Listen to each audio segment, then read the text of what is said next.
My name is Jane Shaw, and I'm the Dean for Religious Life here at Stanford University, and it's a great pleasure to welcome you to this, our first of the year-long series in our well-loved series, What Matters to Me and Why.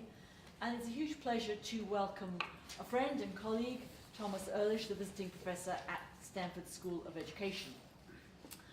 Tom has had a truly extraordinary and deeply distinguished career in both public service and higher education.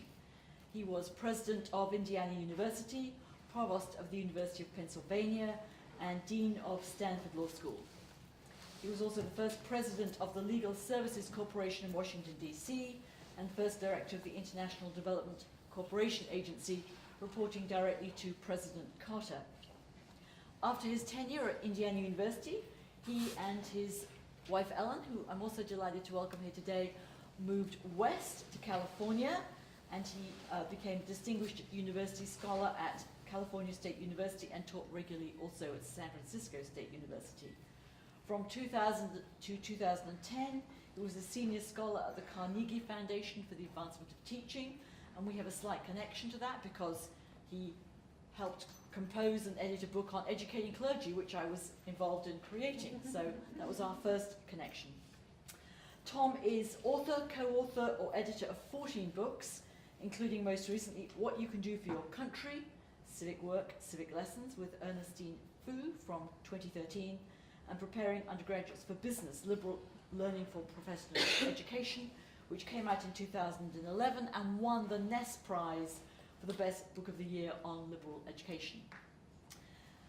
Obviously, he's been much in demand to be on many boards, and he's been trustee of Bennett College, of Mills College, and the University of Pennsylvania, and he continues to advise many people, often very discreetly, on the various ins and outs of liberal education, higher education, and his wisdom is much in demand and is always very well received. He's a graduate of Harvard College and Harvard Law School and holds 5 honorary degrees, and he is also a member of the American Academy of Arts and Sciences, that most distinguished special club. So congratulations upon that. We're so thrilled you're here, Tom, and we're longing to hear what matters to you and why.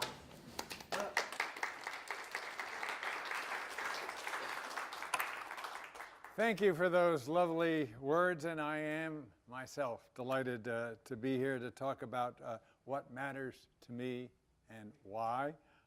I am a Jew, and I'll focus today on 3 precepts, ones that have become part of my identity, however imperfectly, of who I am, how I want to relate to the world around me, precepts that fit directly with my sense of Judaism.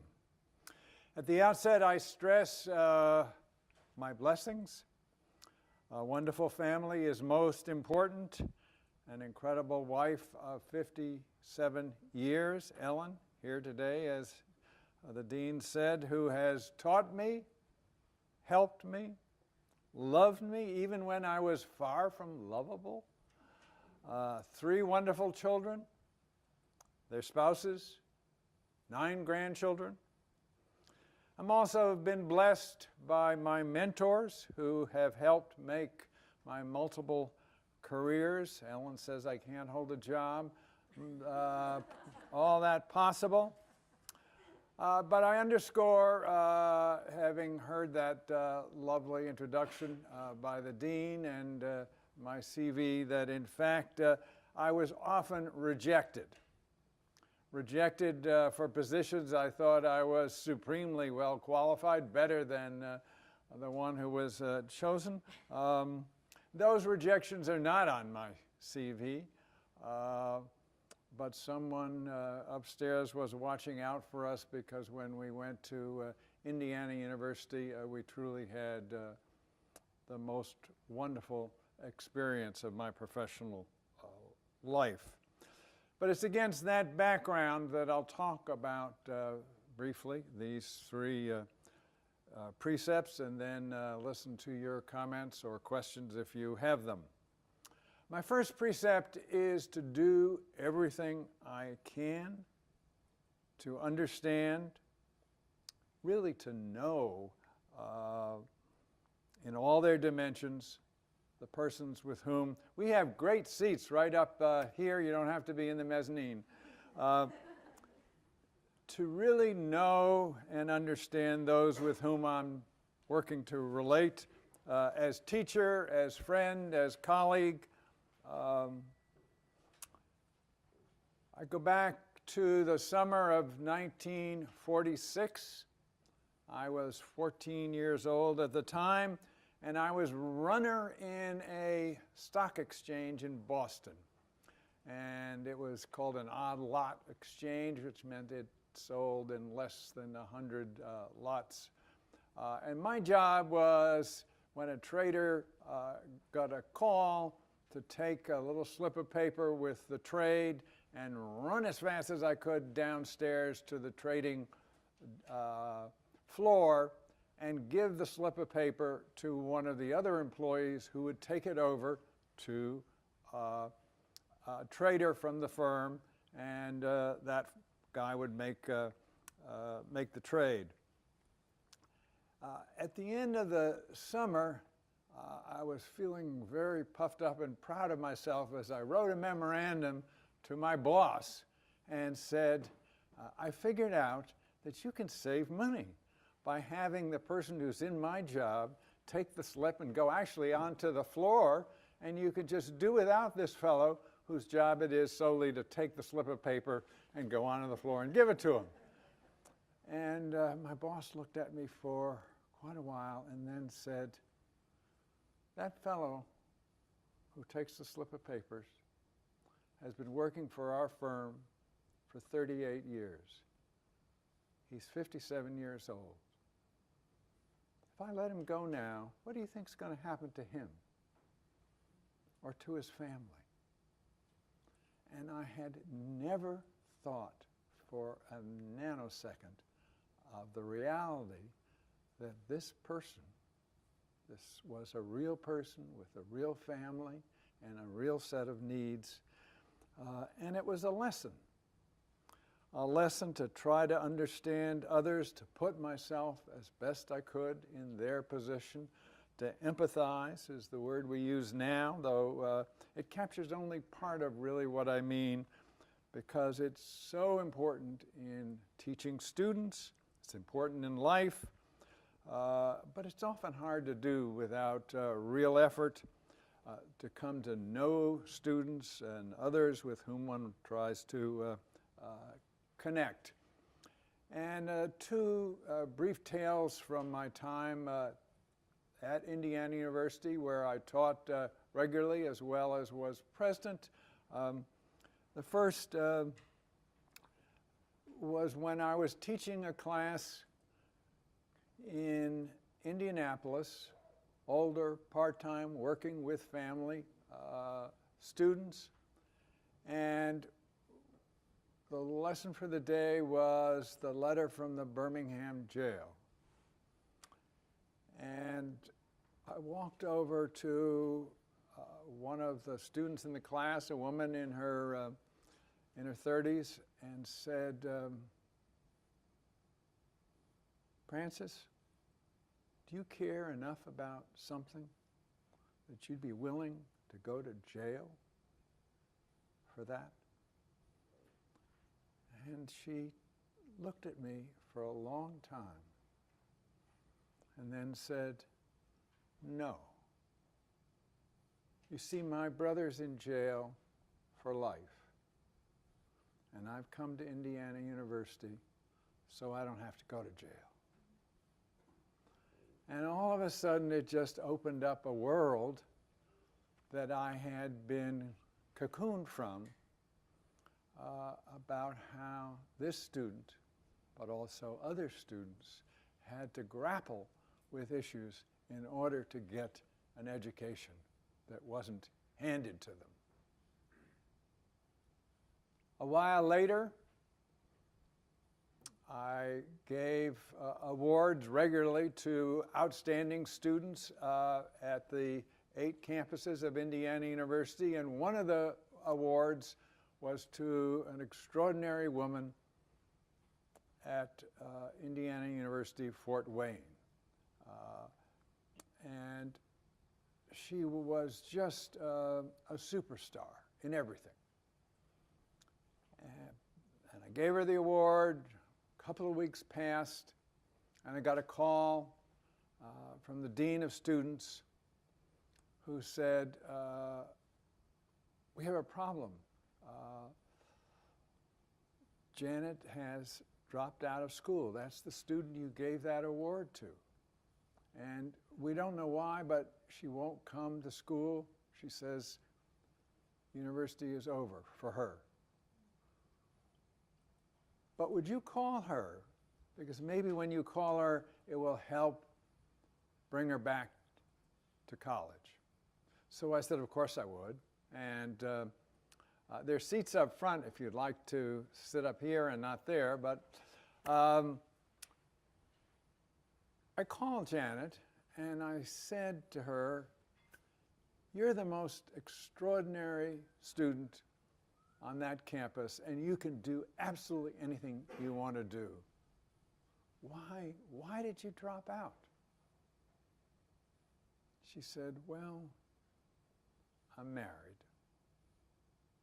And my husband isn't in college. And as I go through the university, I feel I'm drifting away from him. And I don't want to lose him. And I don't want to lose our marriage. And that's more important than an education. Well, of course, I really wouldn't tell you this story if it didn't have a happy ending, and it does, because we worked and managed to find ways for her husband to come to Indiana University, Fort Wayne, as well as this remarkable woman, and they both went and they both graduated. But again, it was a window into the lives of students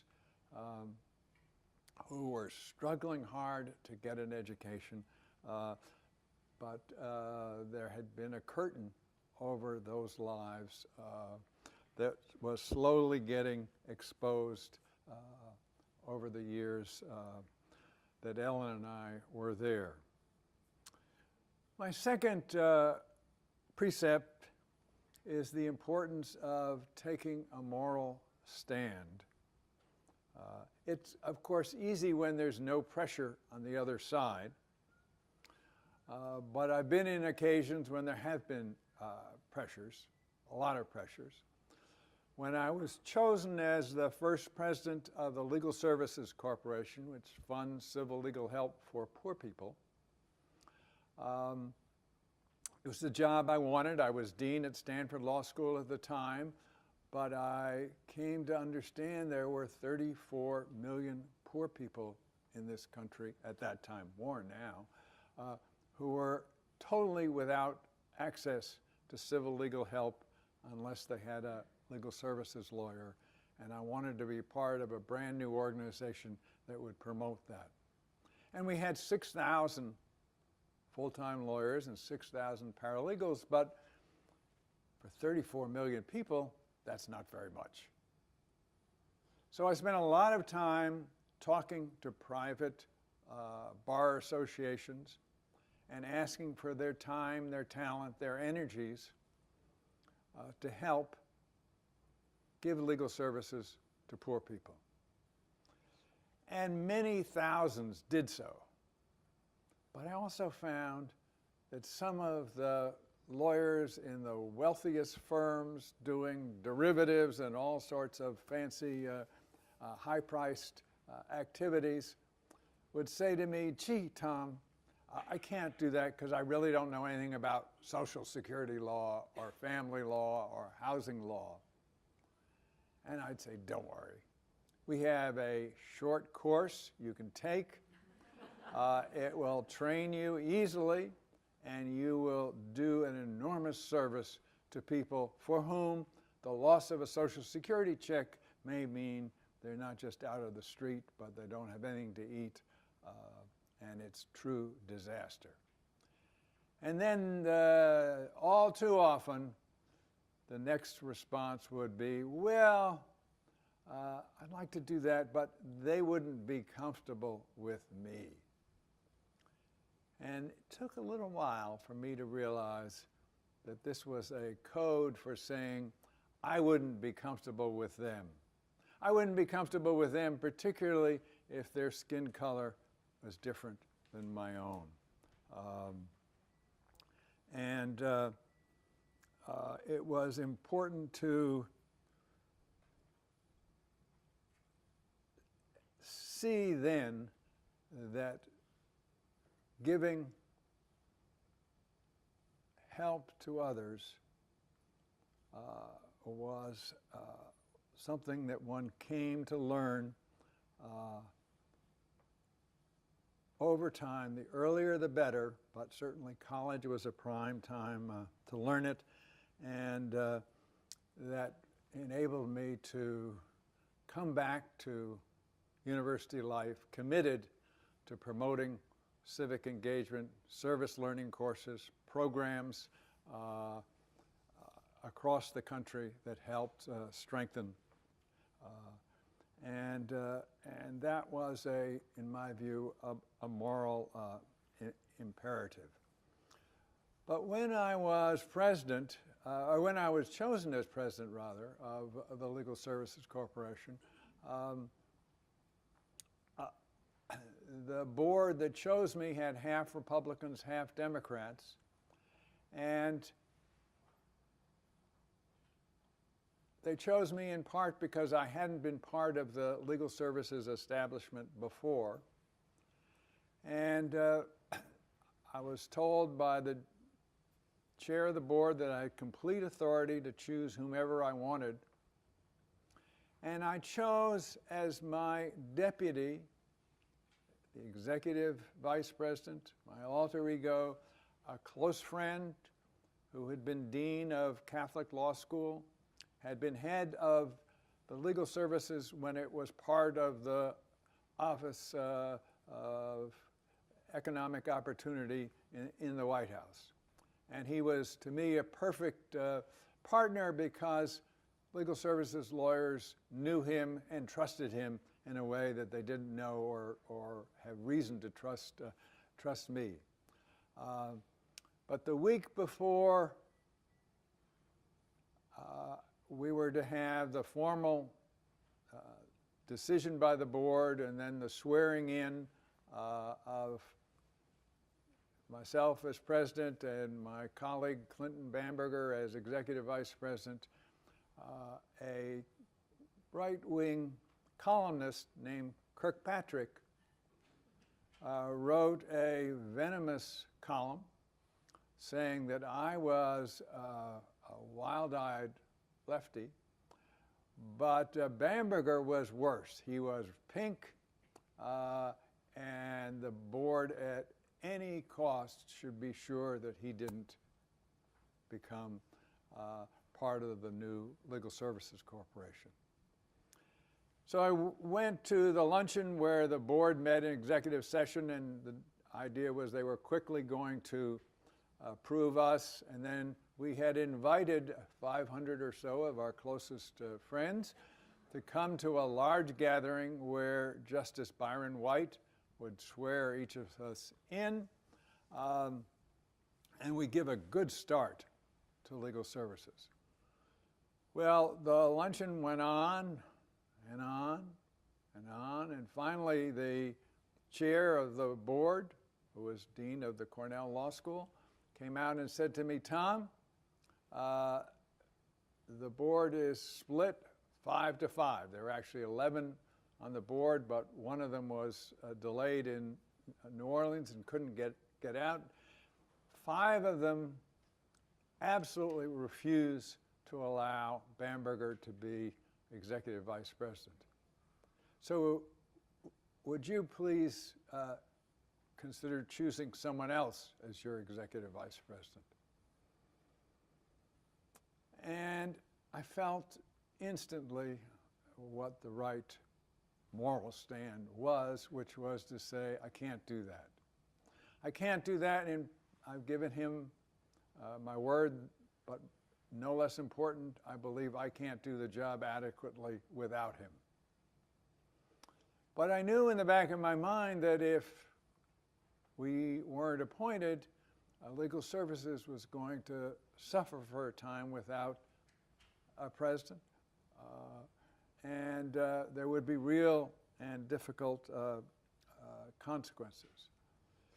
Well, we waited and waited and waited, and finally we told, we had a telephone tree and told everybody who was coming to the party to go home. We had mounds of food that we gave away, and we went back to Bamberger's house, and finally at 10 o'clock at night, the 11th board member came, voted for us, and we were approved the next morning 6-5. Well, you might think being approved 6-5 is not exactly the best way to start your experience as a leader of the Legal Services Corporation. But in fact, after that, the board was really united. They somehow felt we've gone through something, it's over, now let's get together and really work together, and they did. And it was a great experience thereafter. But it is hard to take a moral stand when the precept that I've articulated clashes with competing claims. Loyalty to a colleague is one, and there have been times when I thought the loyalty to the colleague just outweighed a misdeed that she or he might have done. But my toughest issue by far was in my first year as president of Indiana University. The Indiana basketball team, under its coach, Bob Knight, had just won the national championship. For 17 years, my predecessor had never sanctioned him. I criticized him in the fall for pulling the team off the field when he didn't like what the referee was doing in an exhibition game, and he was furious at me for that. But in the springtime, in May, he was being interviewed by a commentator named Connie Chung. Some of you who are of a certain age will remember her. She came down on courtside, and it was being filmed for about 3 hours, and she was talking dirty to him the entire time. This was a man who had the foulest tongue I've ever known. He was a bully. He was a misogynist. He was, though, an extraordinary coach for those players who could survive his mode because they really played remarkably well. But he was the absolute antithesis of a role model in every way. And she was talking to him, and at one point he said to her, "Well, Connie, it's like rape. If you can't do anything about it, spread your legs and enjoy it." Well, you can't imagine that within an hour, that clip was on national news throughout the country. Not just women's groups, but groups from all over the country were screaming, understandably. I tried to call him to find at least what he wanted to say. I couldn't reach him. He had gone underground, no surprise. But I went on nightly news and said this was a despicable thing to say. It did not represent Indiana University. It was an outrageous comment, and I was ashamed that it was said by someone representing the university. Knight was furious. He was furious at me, but he was particularly furious that he had been snookered by a woman, Connie Chung. And almost at the same time, the president of University of New Mexico had a search started for a new basketball coach. And as it happened, Bob Knight had a ranch in fishing ranch in New Mexico, and the president of the university sent his plane up to take Bob Knight down to see if he wouldn't come and be coached down there where he would be a little more loved than he was by the president of Indiana University. Well, the whole place exploded. I got 10,000 letters. As you might imagine, those from inside Indiana were overwhelmingly in favor of Knight. One I particularly cherished and put on my wall said, "I'm an 87-year-old woman. I live for Indiana University basketball. I used to wear bow ties only. You could take your goddamn bow tie and go back east where you belong." Letters from outside the university, outside Indiana, were much more on my side, and particularly the faculty was almost unanimously. But I did have a moral issue because he was the worst of a role model. But on the other hand, I had a huge academic agenda that I had underway. And I knew with a high degree of certainty that if I told him goodbye, that everything would grind to a halt. I knew it in part because the year before, one of my good friends was president of the University of Iowa, Hunter Rawlings, later president of Cornell, and he announced that he was going to eliminate freshman eligibility, and which I happen to think would have been a good idea, but he said it, we're going to do it, and the whole university ground to a halt, while alumni, fans of the program screamed and yelled, and he couldn't get anything done. And I was quite sure the same thing would happen to me. And so, not without great misgivings, having publicly rebuked him, I nonetheless told him I wanted him to stay, which was not exactly the moral stand, but it seemed at the time essential. And the third precept, it's part of my calling of who I am, is helping others to engage in what I call civic work, helping communities. I had a wonderful set of experiences in legal services and in foreign aid, working with Republicans and Democrats. I think public service is a great privilege. And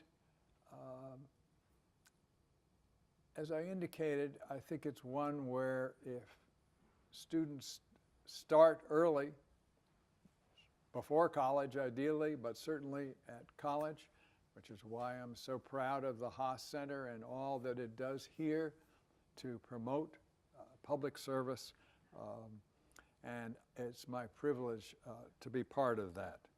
Well, I'm 80 years old now. My earlier years were marked by professional ambition, but I'm comfortable now with my life as I've lived it, with its many, many errors and omissions. I have no ambition outside of family and friends, except to help others gain the sense of satisfaction that I know comes with feeling that you're part of something larger than oneself, helping to make this terribly messed up world a little better. That's what matters to me and why.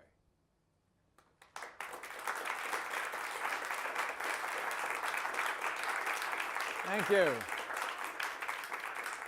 Now, if you have comments, criticisms, compliments, questions, I'd really love to hear them. And don't be shy. Yes. Well, you started this talk by saying that you were a Jew and that you would have the 3 precepts, and I'm wondering if you connect those precepts with Judaism in particular? Well, it's a fair question, and I do. I do because I think each of them relates to learning that I've gained mainly through the wonderful temple that Ellen and I belong to, Beth Am, and its remarkable Rabbi Martyr. But Patricia here, Rabbi Patricia has taught me a few things. One of the special dimensions of Judaism that I find important is that it's a very wide tent, and it doesn't tell you to believe anything. It helps you learn lessons that are useful for your life. And I think Judaism has helped me learn those lessons, perhaps some others too, without saying you have to believe this. You don't have to believe anything as a Jew. You don't even have to believe in God. Everything is up for grabs, but over the years, from Maimonides and before, there have been very wise teachers who have taught through Judaism about the life well lived. And while as I said, I have stumbled, I try to pay attention to those. And the 3 I gave do, in fact, have roots in what I've learned. Other thoughts, questions, comments? Yes, Dick? Then I come to you. You talked about your interest in public service and concern for liberal education.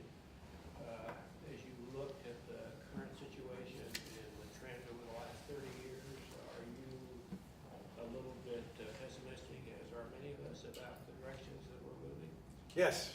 I'm an optimist by nature, and I really believe that things will work themselves out. And while I was in government service, I worked with Republicans and Democrats. And today, I know that just beneath the surface of this incredibly malevolent gridlock that is taking place in Washington are thousands of women and men who are doing public service together without regard to their political party. But having said that, I am deeply troubled by the gridlock on the one hand, and also that on the whole, in my view, too few young people are interested in public service. The last book that I wrote, which was with a Stanford undergraduate, a remarkable young woman named Ernestine Fu, called Civic Work, Civic Lessons, we interviewed 80 or so young people, some at Stanford, some elsewhere, who were doing exciting civic work. Almost all of them were involved in nonprofits, terrific nonprofits, wonderful nonprofits that were helping real people with real needs. But only a small handful said, I want to go into government service. so I can help make our democracy work well. And part of what I'm hoping is that if we keep talking through that democracy, as has been so often said, isn't a spectator sport. It really does take the best and the brightest, our students, spend some of them, not all of them, but some of them, working in public service in local, state, national, international. And whenever I see a couple, including one of my pre-major advisees who says that's what she wants to do, it lightens my heart and makes me a bit less pessimistic. Yes, sir. I was wondering, and I think you partially answered in what you just said, but what would you say to students who are trying to make these choices and you know, going forward? I mean, it sounds, I guess, relating to what you just said, I'd say, okay, well, what do you say to either the business student or the law student or, let's say, the scientist, who at least on the main level or on their, their first looking at things, they're saying, well, I'm not going into government service. Well, yes, I'm going to repeat. Thank you, Ellen. The question was, what do you say to a law student, a business student, a scientist who is doing terrific work but really doesn't have government service on her radar screen? And I had this experience just yesterday because I did have lunch with a group of my pre-major advisees, and one of them is in earth sciences. And I talked about the kind of work she might do and she's interested in making the environment better, safer around the world. Though what she might do in EPA or in foreign aid for helping the environment in a way that would give leverage that's hard to have on the outside. National Resources Defense Fund is a wonderful group. There are others like it, but on the inside, making policy can have an enormous difference. The same is true for lawyers, and I've talked to law students about this. I was in my 20s when I worked for George Ball when he was Deputy Secretary of State, fighting hard to extricate ourselves from Vietnam in 1963 and 4.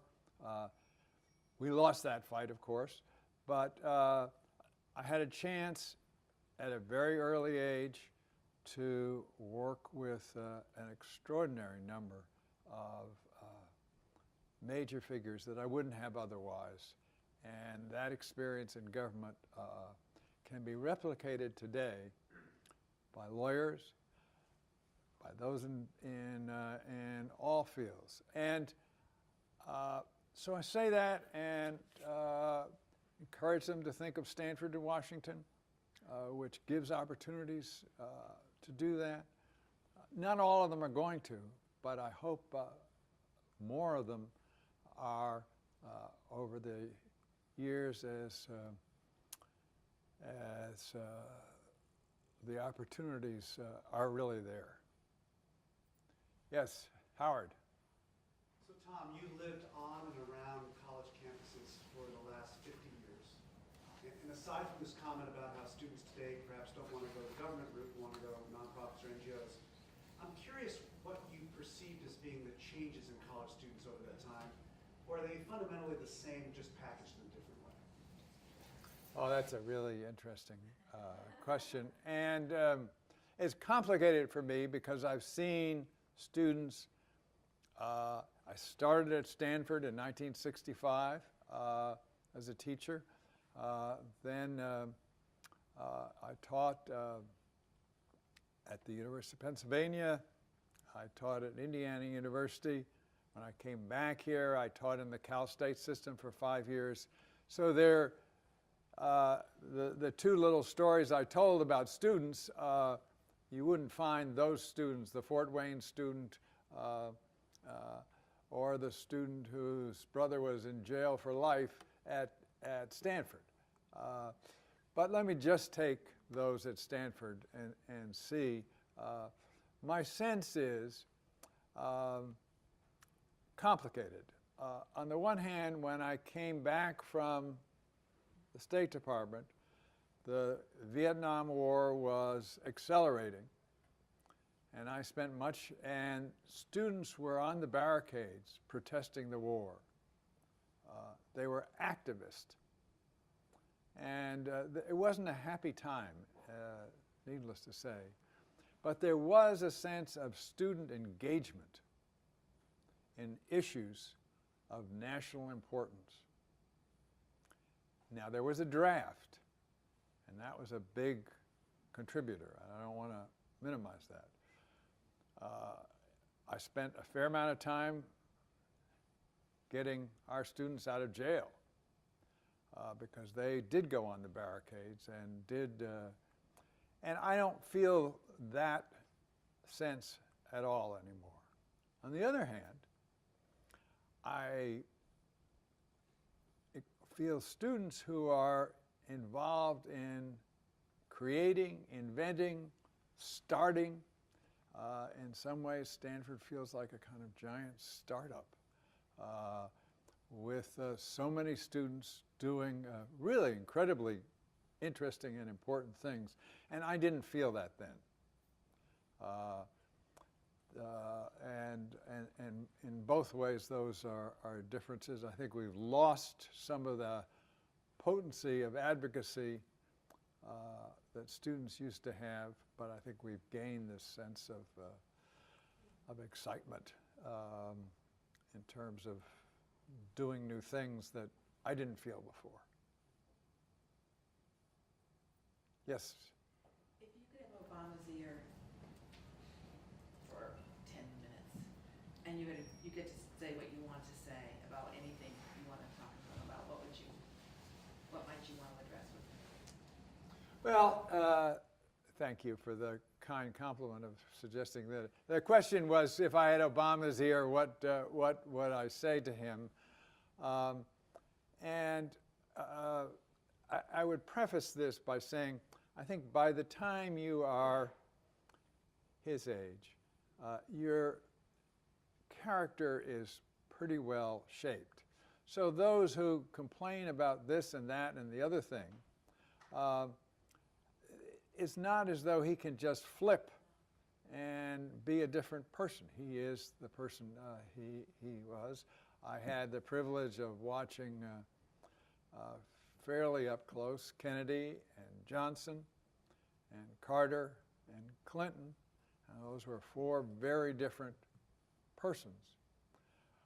I wish I had a sense that this president, incredible speaker as he is and communicator, would communicate a global vision for the United States that would help to unify what's a very fractured country in terms of how we relate to the world around us.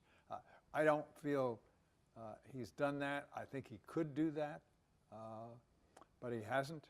And I think the total pragmatist view of one crisis at a time is really corroding the confidence of the country in leadership in a way that it is dangerous. Let's have a little cheerier thought. Yes, ma'am. What have you done that you are most proud of? Oh, there's no question about that one. The question was, what am I most proud of? Well, I'm most proud of having the good fortune of marrying my wife, Ellen. That's easy. and I will say that it wasn't true as dean here at Stanford, and it really certainly wasn't true at Penn. I got to go home at night and help our kids with homework at Penn because I didn't have to go out and do things. But at Indiana, it's 100,000 students. Every single person we met in Indiana, virtually without exception, either went to Indiana University or had a child there or a cousin there. And Ellen and I were a team doing things together in a way we never had the pleasure of doing before. Now, everything was public, so every misstep was public too, but we did things together, and that was a true blessing that I loved, and we both loved and enjoyed. And she was head of United Way for Bloomington, on the board of United Way, active, and so we worked as real partners in that job in a way that I couldn't do otherwise. Further thoughts? Yeah. You've written a lot of books. Written a lot of books, right. I was curious if, for those of us who haven't read any of them, you could provide a guide or a suggestion of, you know. Well, the one I hope you'll read is, of course, the latest one. Naturally, it's called Civic Work, Civic Lessons, written with a Stanford undergraduate who's terrific. That's Ernestine Fu I mentioned to you. And it's available on Amazon. It's available in our bookstore. And it's available in Kindle, and I hope you read it. Patricia. Tom, are there certain kinds of pedagogy that you think lend themselves to civic engagement or to appreciating liberal education? Well, the question was, are there certain pedagogies that lend themselves to promoting civic engagement or liberal education? And actually, they're related, but I think a little separate. For civic engagement, I am a passionate believer in what is called service learning, which is connecting work in a community, academic learning, through structured reflection. So you reflect about what you're learning in the community. You don't just serve in a kitchen or clean up a park or tutor a kid, but you also ask yourself, why does this community need a community kitchen?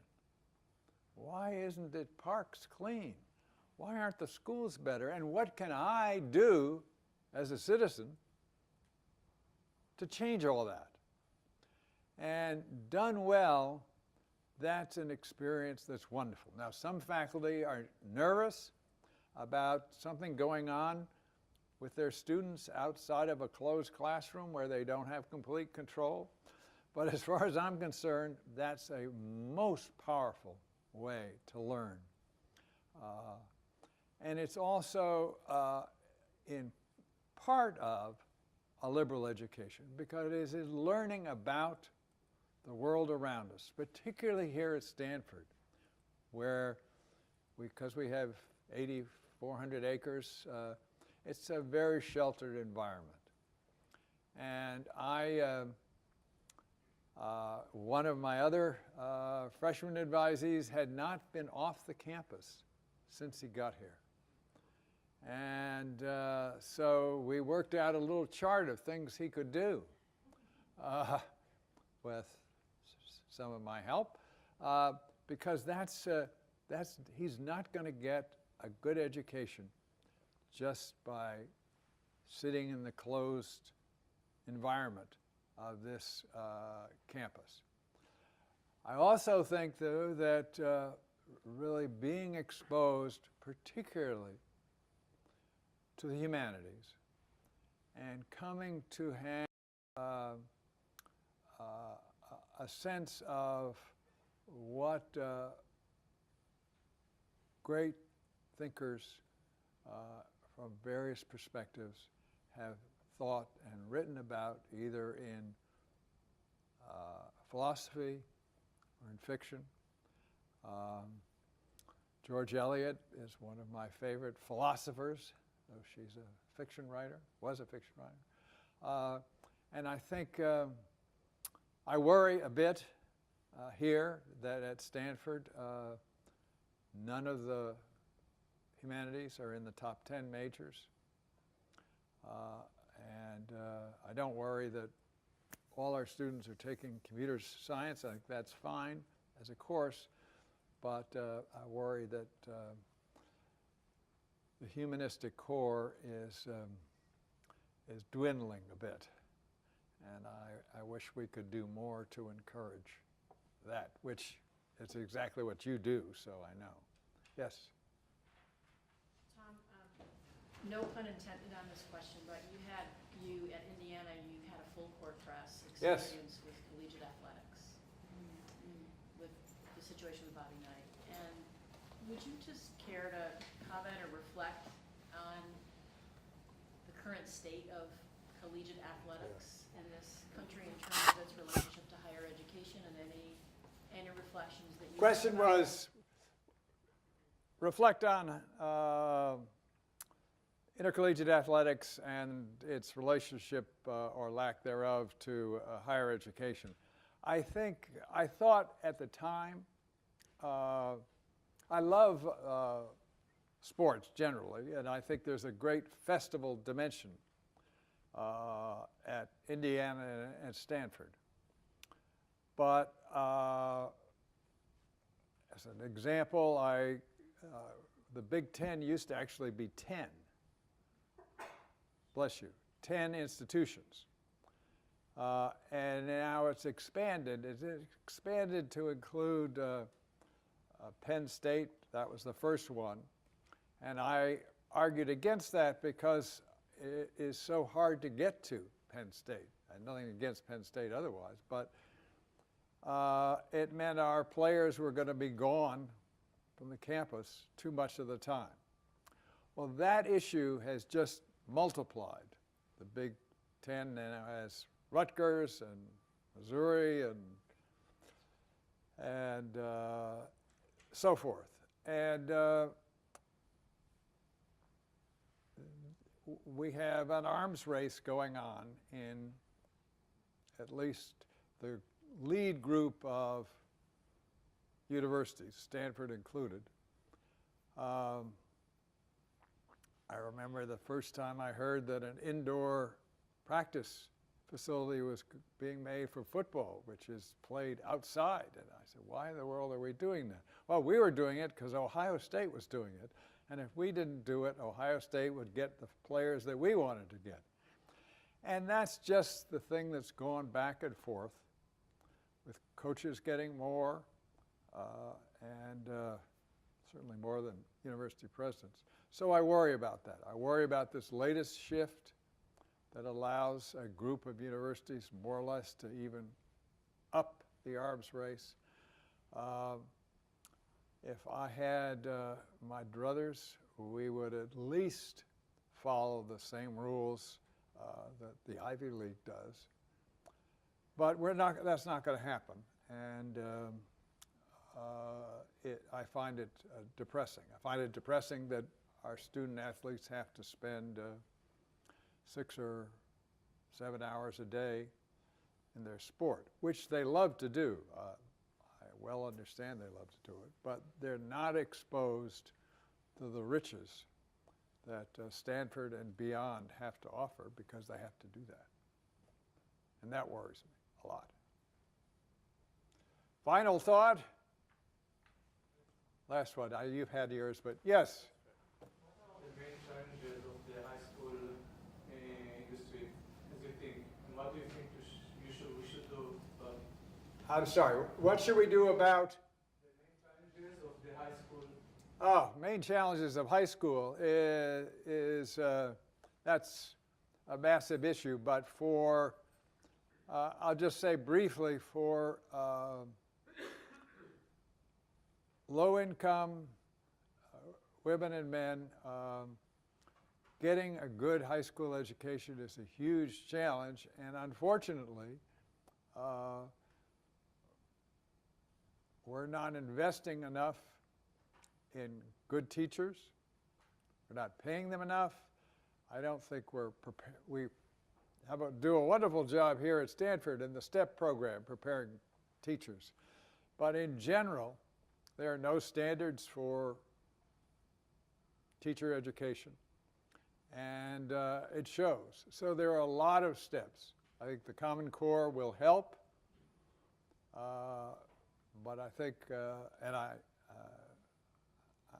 don't usually say throw money at a problem is the answer, but it's certainly part of the answer there. Thank you very much for letting me be with you.